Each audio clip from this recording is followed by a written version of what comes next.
Buenos días, gracias por acompañarnos en otro Diálogo Libre. Hoy tenemos una invitada muy querida y muy especial, la ministra de la Mujer, la licenciada Mayra Jiménez. Le acompaña la licenciada Carolina Alvarado. Gracias por venir. Carolina es la directora del despacho de la ministra y esperamos que en breve se nos una la licenciada Aris Ten, que es la viceministra técnica de Planificación y Desarrollo del Ministerio de la Mujer. Panel de periodistas hoy. Parece que la hemos hecho adrede para que sean todas mujeres. Está con nosotras Ivani Alcántara, la subjefa de redacción de Diario Libre, Yamari Rosario, periodista senior y la persona que cubre para Diario Libre el Congreso Nacional, y Josefina Medina, periodista, una de las más recientes incorporaciones de la redacción de Diario Libre, y yo creo que es tu primer diálogo. El primero. Bienvenida. Y qué bueno que seas como una Así mismo. Ministra, muchísimas gracias por venir. No, muchas gracias a usted y a todo su equipo por la oportunidad. Y muchas gracias también por todo el apoyo que dan con su cobertura a las acciones que desarrolla el Ministerio de la Mujer. Vamos a empezar por ahí. ¿Cómo se ha sentido en el cargo? ¿Cómo se ha sentido en el Ministerio? ¿Era lo que esperaba o quería algo más? Yo me he sentido muy bien porque he tenido la oportunidad de impulsar desde el Estado aquellas políticas que me he pasado la vida reivindicando desde la acera del frente. Hoy me toca estar en un espacio en el que muchas veces no estuve justo en el despacho, sino en la acera del frente, reclamando estos temas que tiene todavía pendiente la sociedad dominicana con las mujeres. Entonces, es como la oportunidad de poder servir y de poder estar impulsando esos temas que han constituido parte de tu vida. Desde esa perspectiva, obviamente que me he sentido muy bien. Puedo decirle con toda franqueza que no esperaba tanto, no esperaba que el presidente me ofreciera la oportunidad de acompañarle como parte de sus ministras, y su ministro no tenía esa expectativa. Sí debo decir que tenía la expectativa de apoyar en el gobierno en los temas en los que tradicionalmente he venido trabajando. También trabajé mucho para que llegáramos, pero a este nivel superaron mis expectativas, quiero decirlo con mucha humildad y con mucha franqueza. Entonces me he sentido bien. Ahora es muy desafiante, sumamente desafiante, y le cambia mucho la vida. Recientemente el ministro Pablo Eliza decía que no sabía que era tan difícil aplicar las políticas públicas que uno tenía en la cabeza. ¿Es difícil? Es difícil porque, y es más difícil aún en el momento que nos ha tocado dirigir las instituciones en las que estamos. Una situación en especial en la que esta gestión asume, uno tiene que repetirlo y repetirlo, porque es verdad que no ha sido una situación normal. Pero además, cuando uno llega, entonces no se encuentra con toda esa trama que existe en el Estado, todas esas burocracias que muchas veces te dificultan avanzar tan rápido como quisieras hacerlo. Se trata también de conciliar muchos intereses que convergen en la mesa cuando estás en la acera de sociedad civil, de los trabajadores, como venía yo. Por ejemplo, tú tienes una posición y tú empujas hacia un lado. Cuando estás en una posición como esta, te das cuenta que tiene que manejar temas que tienen que ver con toda la sociedad, y que conciliar todos esos temas no es una tarea fácil. Pero yo creo en eso, yo creo en el diálogo, yo creo en la concertación. Los temas pendientes que tiene la sociedad dominicana con la mujer. Usted habló algo de eso, pero queremos que nos especifique cuáles son. Tenemos mucho. Si hablamos, por ejemplo, en el ámbito normativo, tenemos pendiente con la sociedad dominicana ampliar el marco jurídico de los derechos humanos de las mujeres. Eso pasa por tener una ley integral de violencia, que debo decir que hemos trabajado ya un proyecto de ley, ya ha sido consensuado con todas las instituciones que intervienen en la problemática, y está listo ya por fin, porque el presidente hace tiempo que lo anunció, pero ya está listo para enviarlo al Congreso Nacional. Tenemos pendiente en el ámbito normativo mejorar la ley de trata y tráfico de personas, y ya también este proyecto de ley ha sido consensuado con el liderazgo del ministro de Relaciones Exteriores del país y del Ministerio de la Mujer. Nosotros tenemos pendiente con las mujeres dominicanas una ley que le garantice los derechos que le confiere el convenio 189 de la Organización Internacional del Trabajo. Me refiero a las trabajadoras domésticas.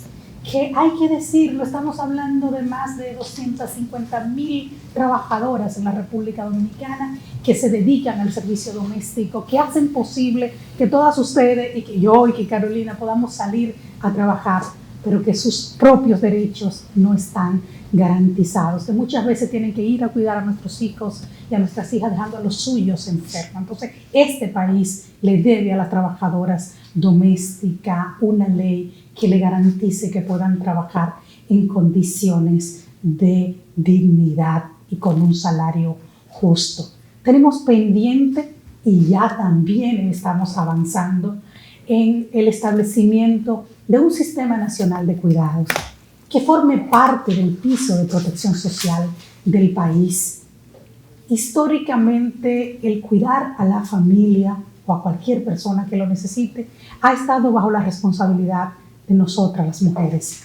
Y lo hemos hecho, doña Inés, con mucho amor, con mucha dedicación, con mucha empatía.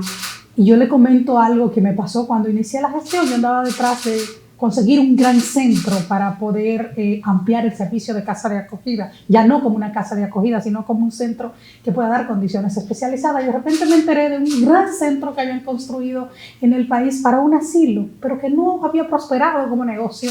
Y cuando yo dije, no, es que es difícil que prospere como negocio en la República Dominicana cuando nosotras y nosotros cuidamos a los nuestros. Eso habla muy bien de nosotros. Ahora, ese cuidado generalmente ha estado bajo la responsabilidad de las mujeres y ha implicado también mucho sacrificio para nosotros. Entonces, el contar con un sistema de cuidados, con una política nacional de cuidado, como parte de ese piso de protección social, lo hemos iniciado, pero tenemos ese compromiso de asegurar que eso se convierta en un derecho y que nunca más miremos hacia atrás en ese tema. Pero, ese piloto... Perdón, ministra, ¿qué implica eso? ¿Una red de centros o de ayudas en la casa o de cuidados? ¿O qué? Va a implicar varias cosas, incluyendo esas dos que usted está diciendo. Lo que estamos estableciendo y lo que hemos priorizado en esta primera etapa es a las familias, a los niños y niñas que necesitan de cuidado, a las personas que están en una situación de discapacidad y que necesitan cuidado, y a las personas envejecientes. Es el grupo poblacional que hemos priorizado. ¿Cómo lo estamos pensando hacer? Y estamos en una fase de piloto. Ya no es una promesa, una de las promesas que hizo el presidente Luis Abinader en su programa de gobierno. Ya es un programa que estamos aplicando en Santo Domingo Este y en Azua para probar el modelo. Ya tenemos unos 1.700 millones en el presupuesto protegido de este año 2022 y con todo y la crisis aspirando a que haya más recursos disponibles en el presupuesto del 2023 para este sistema. Estamos observando también experiencia en otros países, están promoviendo la creación de cooperativas donde las mujeres se asocien y podamos contratar el servicio, pero se trata de profesionalizar los cuidados y ese es un tema pendiente. Yo no voy a dejar de decir que le debemos a la sociedad dominicana un código penal que sea garante de los derechos humanos de las mujeres. Un código penal en el cual las mujeres tengan el derecho a decidir, en algunos casos incluso, entre vivir y morir. Entonces hay una serie de reformas en ese código penal que nosotros todavía tenemos pendientes. Hay otras leyes también que en el país hay que impulsar. Tenemos el compromiso de ratificar el convenio 190 de la OIT sobre acoso. Y el país no lo ha ratificado. El 189 sí, pero el 190 no.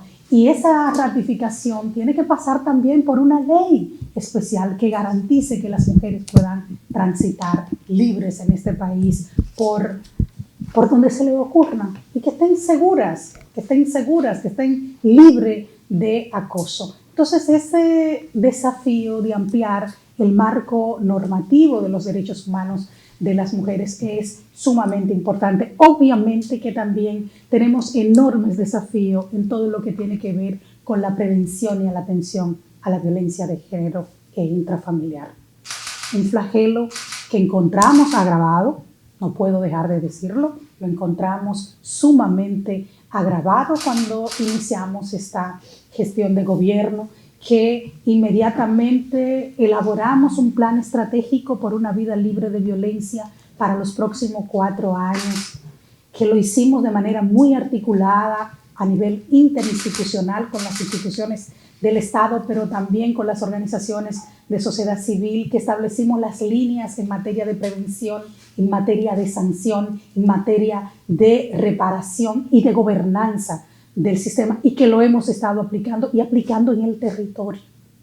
Pero esa problemática de violencia que tenemos en el país y de lo que tenemos pendiente pasa por un cambio cultural, porque son problemas de tipo estructural fundamentalmente. Entonces también ahí, para erradicar la violencia, le debemos a las mujeres dominicanas, a las niñas, a las adolescentes, que puedan recibir educación sobre salud sexual y reproductiva, que las reciban en las escuelas desde que empiezan a formarse durante todo su ciclo de formación, porque si no atendemos el problema de fondo, el problema cultural, el problema estructural, entonces sabemos que dentro de unos años estarán otras funcionarias, otros funcionarios hablando de esos temas, pero el problema será el mismo. Entonces son muchos temas pendientes, pero yo no puedo dejar de decir que estamos en un buen momento.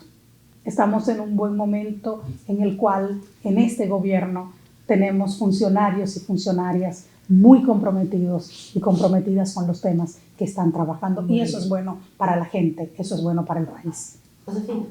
Sí, hablando de políticas públicas y lo difícil que es aplicarla, ya usted dijo también de temas pendientes. ¿Cuál es el fruto de esos acuerdos interinstitucionales, esos relanzamientos de campañas en contra de la violencia? ¿Qué ha sido palpable en este proceso?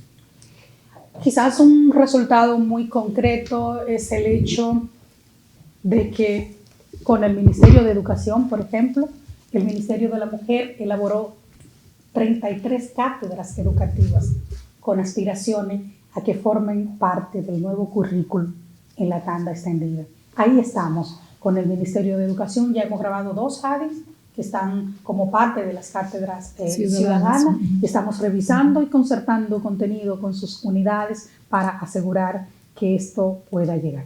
Cuando hablamos, por ejemplo, de alianza con el Ministerio de Salud Pública, fundamental, incluso donde primero van las mujeres, cuando reciben una agresión, es al Ministerio de Salud Pública o a una de los hospitales del Seguro Nacional de Salud a buscar asistencia. ¿Y qué estamos haciendo ahí? Ahí estamos trabajando también en conjunto para garantizar unos protocolos que nos permitan detectar los casos de violencia y darle la asistencia correspondiente, y además que se pueda inmediatamente generar un caso cuando ocurre. Y cuando hablamos, por ejemplo, de alianza con el Ministerio de Industria y Comercio, para irnos a la otra ala, a la importante, a la económica, ¿no? Y a sus instituciones como Promipyme, ¿qué ha pasado, por ejemplo, con estos acuerdos interinstitucionales? De todos los préstamos que ha entregado el Estado Dominicano para la recuperación, es decir, para abrir empresas que cerraron producto de la pandemia o empresas nuevas que se han abierto, en el caso del tema de la recuperación, el 68% de ese financiamiento ha ido a las mujeres. Y esto es clave, esto es fundamental, porque si analizamos los indicadores donde la República Dominicana tiene serios desafíos de avanzar, todos o casi todos tienen rostro de mujer. Y por lo tanto se requiere de esas políticas afirmativas. Pero eso no ocurre por obra y gracia del Señor.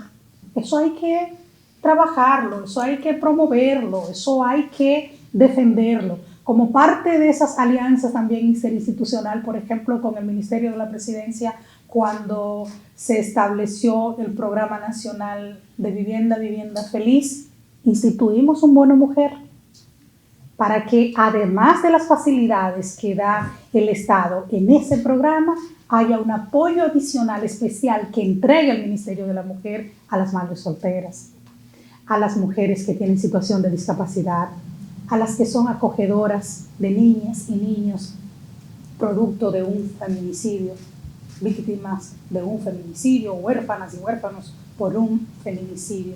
Y ese bono es importante, estamos hablando de que representa entre el 8 y el 10% del costo de la vivienda. Entonces es un apoyo importante para esa mujer, para que lo que va a seguir pagando pues sea mucho menos, o un abono para el inicial de esa vivienda. Entonces esas políticas que se dan a nivel de las instituciones y que a veces dicen, ¿y qué es lo que están haciendo? ¿Por qué firman tantos acuerdos?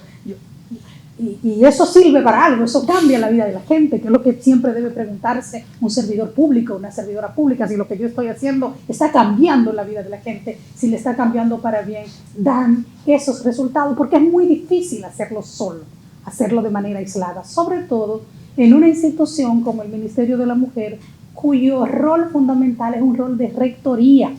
Tenemos que asegurar que las cosas pasen. No quiere decir esto que todas las acciones las tenemos que hacer nosotros, pero hay que asegurar que esas cosas pasen. Y quizás Carolina le comente también cómo esas alianzas, no solo a nivel de gobierno, sino también a nivel del sector privado, nos permiten seguir avanzando en impulsar la transversalidad del enfoque de género en todas las políticas públicas y también en el sector privado.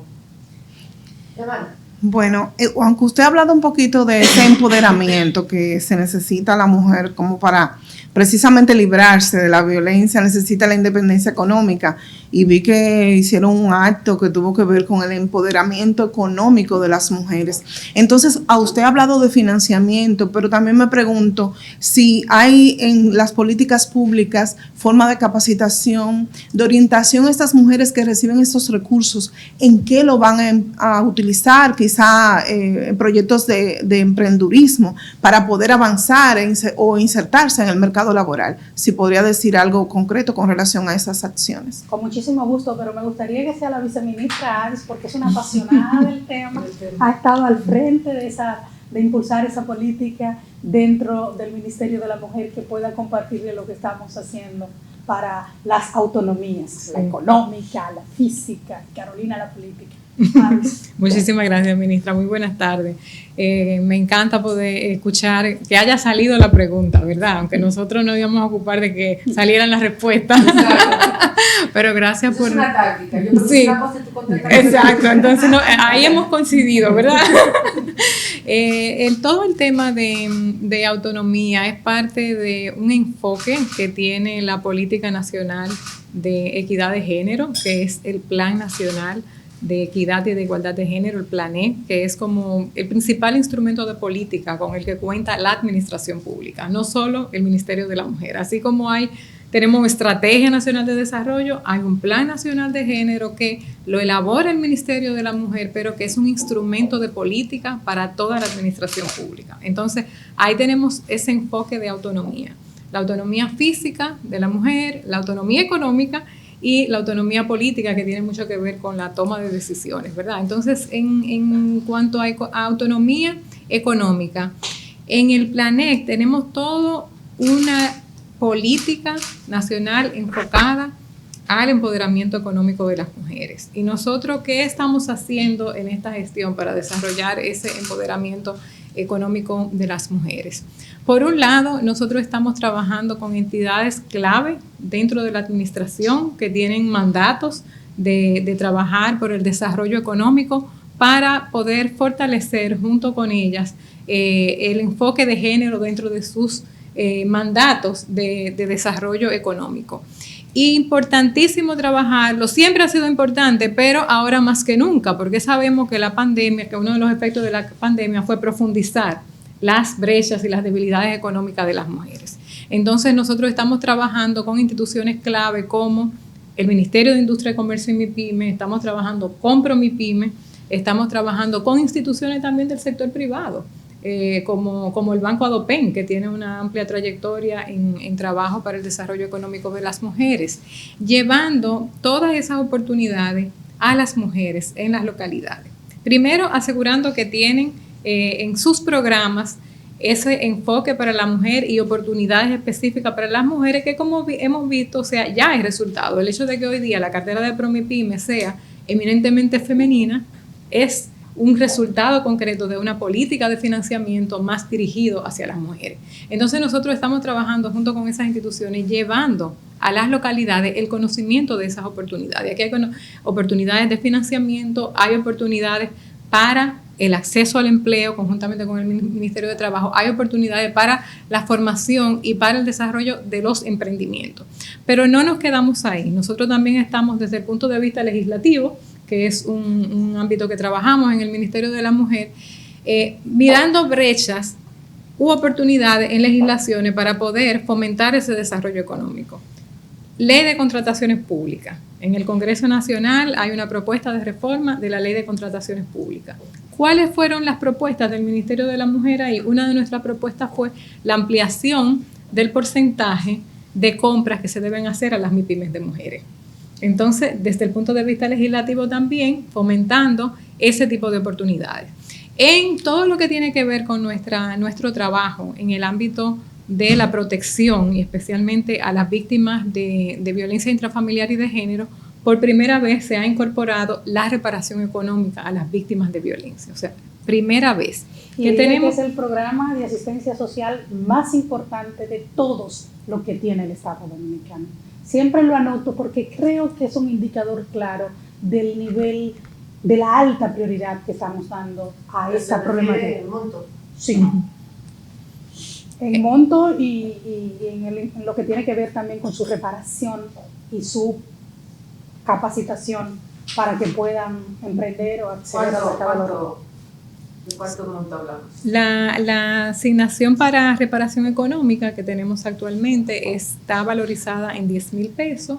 Son 6,500 pesos que van en efectivo a través de transferencia que se hace mediante el Banco de Reserva y 3,500 pesos en bono para alimentación. ¿Eso mensual? Sí. ¿Durante cuánto tiempo? Depende. Va a depender. Hemos previsto en una primera etapa como un escenario ideal que quienes ingresen al programa permanezcan un año y que al año hayan pasado por un proceso de formación para el empleo o para el emprendimiento, pero no siempre sucede así. Además, ese programa tiene otras beneficiarias que están asociadas a los problemas de violencia, pero que no son necesariamente las víctimas directas. Me refiero que también son beneficiarias las familias que son acogedoras de niñas y niños que han quedado en la orfandad por un feminicidio. Entonces, en ese caso es posible que tengamos una familia, una abuela de 70 años, de 80 años, cuidando unos nietos que va a estar en el programa por mucho tiempo. Pero también entran mujeres que, producto de la capacitación para el empleo que reciben, pueden salir del programa. Hay una serie de indicadores que nosotros hemos tomado en cuenta y unos protocolos para entrar, para permanecer y para salir. Este es un gobierno que invierte bien, un gobierno muy exigente en todo lo que tiene que ver con la transparencia. Entonces ese protocolo para este apoyo económico, que repito es el más alto que da el Estado Dominicano en su política de asistencia social, lo llevamos ahí como muy... ¿Cuántas beneficiarias hay ahora mismo? 700 al mes de julio. Y vamos incrementando cada mes, evaluando los casos, un programa que inició lamentablemente, que inició el pasado. Pero es lamentable, doña Inés, pero también es una buena acción, porque ¿qué fue lo que nosotros encontramos? Nosotros encontramos unos niveles de violencia de género muy agravados y unos programas de asistencia legal bastante precarios, que por cierto hemos mejorado significativamente no solo los protocolos de atención, sino la ampliación de ese servicio, unos programas de asistencia psicológica en igual condición. Pero nosotros nos encontramos que las mujeres aguantan todo tipo de violencia y de maltrato cuando el agresor es además la persona que le da el sustento de sus hijas. Y cuando una mujer tiene que decidir entre aguantar maltrato, entre ello agresión física, y estar constantemente en riesgo y poner un plato de comida en la mesa de sus hijos. Prefiere seguir aguantando. Entonces, un país que tiene esa realidad tiene que pensar en políticas integrales que no pueden ser solamente las que tradicionalmente se dan. Hay que reconocer también que la pobreza es una de las causas fundamentales y las desigualdades de la violencia. Entonces, una política integral no puede tener fuera ese componente. Y que el presidente lo entendiera en el primer momento que se lo planteamos,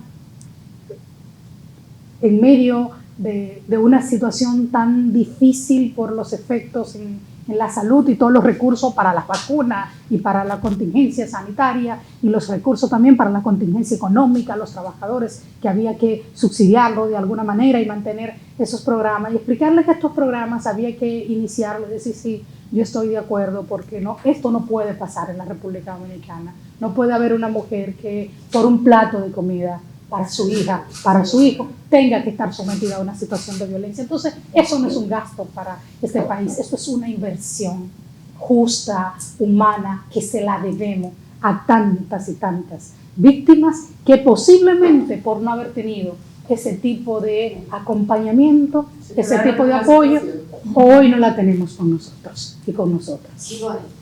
Justamente hablando del tema de violencia de género, queremos saber qué estadísticas tienen ustedes en lo que va de año.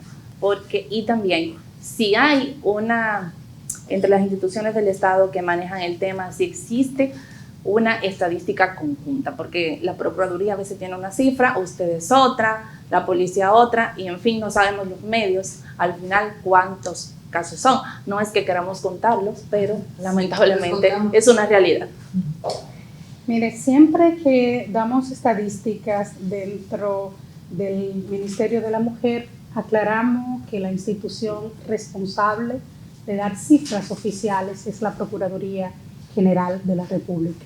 Pero obviamente todas las instituciones llevan sus propias estadísticas conforme nos lo permiten las circunstancias, y el Ministerio también tiene un observatorio. Y en lo que va de año llevamos ya 40 casos de feminicidio, que si fueran 4 fueran igual de dolorosos. Y yo lo digo siempre, porque si lo abordamos desde las cifras frías y no lo abordamos desde lo duro que en términos humanos es cada vez que perdemos una víctima producto de la intolerancia, producto del machismo, es sumamente doloroso. Por eso en nuestro plan estratégico por una vida libre de violencia, las acciones que a mí más me enamoran son todas las que tienen que ver con prevención. Porque la verdad es que no quisiéramos no solo tener que registrar un caso, no quisiéramos tener que atender un caso porque no ocurrió. Y esa política de prevención que estamos desarrollando dentro del ministerio, nos estamos centrando fuertemente en el territorio. Quizás porque esta es una dirección con una ministra de pueblo, con 6 viceministras de todas las provincias del país. Es una característica muy especial que tenemos nosotras, ¿no? Muchas venimos también de ese trabajo y esa lucha social en el territorio, y sabemos lo que cuesta que los territorios, sobre todo los más apartados, reciban servicio y servicio de calidad. Nos hemos centrado mucho en asegurar que los servicios lleguen a esa población más lejanas del país. Yo le puedo asegurar que he estado más en Jimaní, en Pedernales o en la Altagracia que en Santiago, y quizás que en la capital. ¿De dónde es usted? De San Pedro de Macorís. Entonces, este trabajo en el territorio de prevención, conjuntamente con otras acciones en el ámbito de la formación que estamos desarrollando, es lo que nos dice a nosotros que vamos en el camino de atender el problema de fondo, ese problema de tipo cultural, de tipo estructural. Yo lo comparto, por ejemplo, que en lo que va de año, el Ministerio ha ofrecido ya 15.392 asistencias psicológicas. Que en lo que va de año, nosotros hemos atendido 42.873 casos de asistencia legal.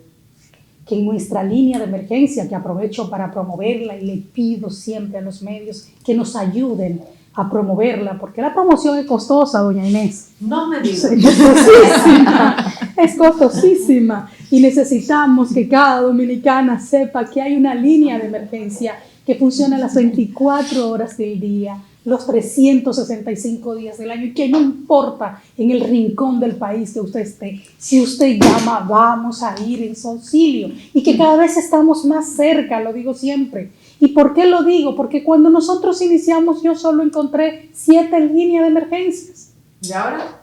Ahora tenemos 21 líneas funcionando. En las próximas semanas vamos a abrir 6 más, y antes de que cierre el 2022 vamos a estar en todas las provincias del país. Pero hay que promover ese número, porque es verdad que puede ser la diferencia entre la vida y la muerte. Esa línea de emergencia en lo que va de año ha atendido ya 4.228 casos que hemos ido en auxilio de esas mujeres cuyas vidas están en riesgo. Y también ustedes saben el esfuerzo extraordinario que hemos hecho para expandir nuestros servicios de casas de acogida. Una ley que tiene 18 años. ¿Sí? 18 años. Está ahí estancado. Y nosotros encontramos 3 refugios. Esa es la ley que instituye los refugios o las casas de acogida. Cuando nosotros llegamos al gobierno, la ley tenía 17 años. Y 3 refugios y en condiciones muy precarias. Hoy tenemos 16. Y lo tenemos en las provincias donde los índices de violencia son más altos. Y son refugios dignos. Usted puede un día visitarnos, doña Inés, y va a decir, ¿es verdad? Yo lo he pedido y me han dicho que no, que Yo son clandestinos. yo sé Sí. que hay muchas restricciones. Yo sé que no están abiertos al público. Pero miren, me lleva con los ojos vendados si quiere para que lo identifique, pero vamos, me encantaría. me comprometo, porque Perfecto. yo creo que tienen que ver lo que está pasando ahí. ¿Usted sabe por qué? Porque necesitamos generar confianza en el sistema. Uno de los principales problemas que yo encontré también era que las mujeres no querían ir al refugio porque decían que estaban en muy malas condiciones y que ya estaban como presas. Y yo le aseguro que hoy le tenemos unos refugios que me decía Gildalina Tatén, la directora de Educación en Género, que vio unas grabaciones porque todo lo documentamos y decía, si eso está así, el próximo material que yo escriba de desmontando estereotipos, caminando hacia la igualdad, yo quiero que me dejen refugiada en una casa. O sea, la verdad es que son refugios muy dignos y este gobierno ha hecho un esfuerzo extraordinario de inversión para asegurar que todas las víctimas cuyas vidas estén en riesgo puedan ir a una casa de acogida y servir un servicio cálido, un servicio oportuno, un servicio humanizado. Y aprovecho también para decirles, y miren que nosotros nunca queremos estar hablando de estos temas a nivel de los medios, pero muchos de esos casos que se han vuelto virales en los últimos tiempos han estado con nosotros en nuestros refugios, han estado bajo la protección del Ministerio de la Mujer. No salimos a responder cada vez que sale una declaración porque nuestros protocolos no lo permiten, pero ahí han estado. Y ahí quiero decir entonces también que cuando denuncian al Ministerio de la Mujer pueden tener la certeza de que van a estar seguras y bien cuidadas. Y también reconocer que tenemos desafíos, que necesitamos asegurar que, por ejemplo, las órdenes de arresto se cumplan más rápidamente. Se nos vuelve un caso difícil, doña Inés. Yo quiero decirle que cuando los casos se nos hacen virales, también se nos hace sumamente difícil ubicar al agresor, porque parece que se meten, decimos en mi pueblo, ¿no?, debajo de una piedra. O sea, es sumamente difícil algunos casos de dar con ello. A ver, nunca estamos promoviendo, la policía tampoco lo hace, lo que está haciendo. Yo tengo casos registrados de 20 allanamientos cada vez que nos dicen que está en una zona ahí. Miren, está ahí en este momento, salgan para allá. Y es una bola y vuelve, se vuelve desesperante para las mujeres, se vuelve desesperante para el sistema. Entonces ahí tenemos como ese desafío también de mejora. Ustedes saben que el presidente también entregó unos recursos especializados a la Policía Nacional para reforzar la Dirección Especializada de Atención a la Violencia de la policía, para la violencia de género intrafamiliar. Así es, pero hay que mejorar integralmente porque forman parte del sistema y todo el sistema tiene que funcionar bien. Tenemos desafíos en el Ministerio Público, tenemos desafíos en el Poder Judicial y hay que mejorar, hay que mejorar. Josefina, tu turno. Yo quiero tocar el tema de esas mujeres que se escapan del sistema o que el sistema les falla. Usted mencionó hace un momento que muchos de esos casos virales han pasado por el Ministerio de la Mujer. ¿Qué ha pasado en esos casos? Exacto, ¿qué ha fallado? Era una de las preguntas que yo tenía para reforzar. ¿Cuál es el eslabón que falla en ese proceso? Yo quiero aclarar que las que han estado en los refugios nuestros no son una cifra. Esa todavía, y gracias a Dios, no han perdido la vida. Me refería a casos, por ejemplo, el de Betty, la señora Betty, que fue tan conocido en todo el país. Desde que ocurrió, nosotros estuvimos ahí el primer día. Nosotros fuimos y buscamos a sus hijos en enero, el 5 de enero, a su mamá, a su abuela, y estuvo siempre con nosotros. Ella sale del hospital el día 25 de enero y se va a un refugio con nosotros. Y estuvo con nosotros hasta mediados del mes de junio. Luego se produce el video por su impotencia de que todavía el señor no ha sido detenido. Ella lo dijo, yo estoy todo este tiempo bajo la protección del Ministerio de la Mujer, pero la tuvo. ¿Cuándo ella sale? Ella sale cuando ella y su familia nos demuestran que ya pueden ir a un lugar seguro. Ya tenían 5 meses con nosotros, bajo nuestra protección, y nos convencen de que van a un lugar seguro, pero nosotros estábamos dándole seguimiento día a día. Cuando salió el video, la primera acción del ministerio fue: Betty, hemos visto el video, usted sabe cómo le hemos cuidado a usted, a sus hijos, a su mamá, a su abuela, la necesitamos todas con nosotros, otra vez, porque no podemos asegurar su vida, usted no puede correr riesgo. Y se fue con nosotros y está con nosotros inmediatamente. Ahora, yo repito, nosotros de eso no hacemos promoción. Y pasa también con otros casos que están con nosotros, pasa un tiempo, identifican un familiar, un lugar seguro donde pueden estar y bajo unos protocolos que están establecidos y que nosotros nos aseguramos que se cumplan. Bueno, si deciden salir también es una decisión a la que tienen derecho, pero nunca nos descuidamos. El tema es que esas declaraciones siempre se refieren al hecho de que el agresor sigue suelto y entonces ahí escapa el Ministerio de la Mujer. Pero nos encontramos como si fuera que todos no estuviéramos haciendo la parte que nos corresponde. Yo quiero que las mujeres cada vez más tomen más confianza en el sistema, que acudan al sistema. Y otra cosa que estamos haciendo, que no se hace mucho, invitando a las mujeres a denunciar. ¿Usted sabe lo que pasa cuando se incrementan los niveles de denuncia? Vienen también las acusaciones, incluso de quienes de manera irresponsable no hicieron lo que tenían que hacer cuando le tocó dirigir los destinos del país, y pareciera que los casos se están incrementando y que no estamos desarrollando las políticas correctas. Sin embargo, el Ministerio de la Mujer tiene una campaña pública invitando a la denuncia, invitando no solo a las víctimas, invitando a la comunidad, diciendo que la violencia no es un tema exclusivo de las mujeres, que afecta fundamentalmente a las mujeres, las adolescentes y las niñas, pero que es un problema de esta sociedad y que todas y todos tenemos que actuar y que denuncien y que llamen. Y yo sé lo que eso significa cuando se incrementan las denuncias, pero ahí estamos insistiendo. ¿Han aumentado el número, por ejemplo, de familiares o vecinos que denuncian?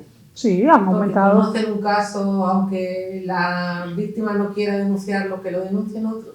Han aumentado, las denuncias en el ministerio se han triplicado después que nosotros estamos con esta campaña, que por cierto, si por aquí está Carolina, si no digo nada de esa campaña, mire. Entregué un material Sí. Gracias, Carolina. Dice, pero por favor, ministra de la campaña. Ella ha trabajado. Esa campaña de vivir sin violencia es posible, que educa, que sensibiliza, que promueve los servicios del Ministerio de la Mujer y que, sobre todo, invita a que nadie se quede callado. Eso es muy importante. Para nosotros, a mí no me preocupa cuando dicen, miren todas las denuncias que están ocurriendo. Yo digo, yo estoy trabajando para que eso suceda. Yo estoy trabajando para que nadie que conozca un caso de violencia se quede callado. Yo tengo una pregunta, pero como me dicen que ya nos queda poco tiempo, no me voy a colar. Cuando usted hablaba de las precarias situaciones de la asistencia psicológica que ustedes como ministerio ofrecen, me gustaría saber, estas terapias que dan, si también a las que tienen problemas psiquiátricos, si se les da medicamento, porque hay un problema grave con relación a eso. Por ejemplo, hemos visto recientemente el caso de una madre que tenía problemas psiquiátricos y mató, estranguló a una de sus hijas en presencia de la otra menor. Entonces son cosas que laceran el alma. Entonces uno se pregunta, ¿hasta dónde van el alcance de las políticas públicas en este sentido? No, primero la asistencia psicológica que ofrecemos en el Ministerio de la Mujer, que es en 2 niveles, hay terapias individuales, hay terapias grupales, hay asistencia que se da para estabilizar las víctimas cuando llegan en crisis. Es un servicio que yo puedo decir muy eficiente, pero nosotros no tenemos capacidad de atención a los casos de víctimas que tienen problemas mentales. Estas víctimas nosotros tenemos que referirla al Servicio Nacional de Salud, que es quien se ocupa, y puedo decirle que desde el gobierno se están haciendo grandes esfuerzos también para asegurar que estas personas que tienen estas necesidades puedan ser bien atendidas. Se requieren de políticas también en ese sentido, pero no la lleva el Ministerio de la Mujer por todas las implicaciones que eso tiene. En términos, si medicas mal a una paciente puede tener consecuencias que no. Entonces, una atención, ellas requieren de una atención especializada. Y nos llegan casos y entonces las referimos y cuando la estabilizan muchas veces vuelven con nosotros. Ahí ese nivel de relacionamiento. Una pregunta relacionada con la salud. Hay mucha gente que no relaciona el número desorbitado de cesáreas que hay en el país con términos de violencia obstétrica que no es de común manejo. ¿Se ha ocupado de esto el ministerio? Carolina, te pregunto a ti. Bueno, efectivamente la violencia obstétrica es una de las violencias más silenciadas, pero que más ocurre en los hospitales y en las clínicas también, y que tiene muchísimas formas de manifestarse. Incluso las adolescentes embarazadas sufren muchísima violencia obstétrica. Hemos estado trabajando en toda esta parte de la normativa y de la legislación, porque la violencia obstétrica no está reconocida, no está tipificada. Entonces, pero sí hay un aumento de muertes maternas por cesárea. Claro que sí, pero a lo que me refiero es a que al no estar tipificada, no podemos trabajar o sea, no hay una legislación que permita actuar en consecuencia. Eso por ese lado. Por otra parte, sí está todo el tema que tiene que ver con la prevención y el trabajo que se está haciendo con el Ministerio de Salud, en coordinación con la Unidad de Igualdad de Género del Ministerio de Salud y una serie de espacios y de procesos de sensibilización y de formación a nivel de los hospitales y sobre todo de las maternidades. Entonces, se ha creado un proceso donde se hizo un diagnóstico para identificar los servicios que se ofrecen en las maternidades y poder entonces trazar una serie de líneas de acción que permitan implementar medidas que protejan los derechos sexuales y reproductivos de las mujeres que acuden a los servicios. Entonces ha sido un trabajo de prevención, de formación y de sensibilización que hemos estado haciendo, paralelo también a todo el proceso que llevamos para incorporar dentro de tanto de la ley integral de violencia como del Código Penal, la tipificación de este tipo de violencia. Yo quiero agregar algo en ese tema, que ustedes saben que es un tema muy, muy sensible, porque efectivamente, usted preguntaba si lo trabajamos, sí lo trabajamos dentro, nosotros tenemos un departamento de salud integral dentro del Ministerio de la Mujer y nosotros hemos claramente identificado que las causas principales de muerte materna en la República Dominicana también son determinantes sociales y de género en el país. Hay que decirlo. Hay que decir también que muchas de estas muertes son evitables y que tenemos entonces el desafío de trabajar para ello. Pero este año estamos mejor que el año pasado. En términos, las últimas estadísticas que conocí por parte del ministro de Salud Pública, el colega Daniel Rivera, dan cuenta de que en comparación al mismo periodo del año pasado, hemos disminuido un 30% de muerte materna. Yo creo que esa es una buena noticia. El tema conmigo es que cuando se trata de muerte que son evitables, una duele tanto y duele tanto. Entonces, cuando se acumulan los dolores es muy fuerte. Decir también que en el país tenemos buenos protocolos y que hay que asegurar que se apliquen. Ha sido una práctica también en la República Dominicana, doña Inés, somos muy buenos elaborando leyes, ¿no? Y protocolos y normas, pero tenemos dificultades a la hora del cumplimiento de esos protocolos. Entonces hay que asegurar que se cumplan y sobre todo porque recientemente también han sido actualizados. Necesitamos un buen nivel de supervisión, mejorar la capacidad del personal de salud y asegurar los insumos hospitalarios también, como la sangre, por ejemplo. ¿Cuántas vidas hemos perdido por falta de sangre? No va a dar tema, pero necesitamos cortar, ¿verdad? Porque hemos sobrepasado el tiempo, pero luego nos quedamos hablando. Perfecto. Muchísimas gracias a todos ustedes por seguir este diálogo libre y hasta la próxima.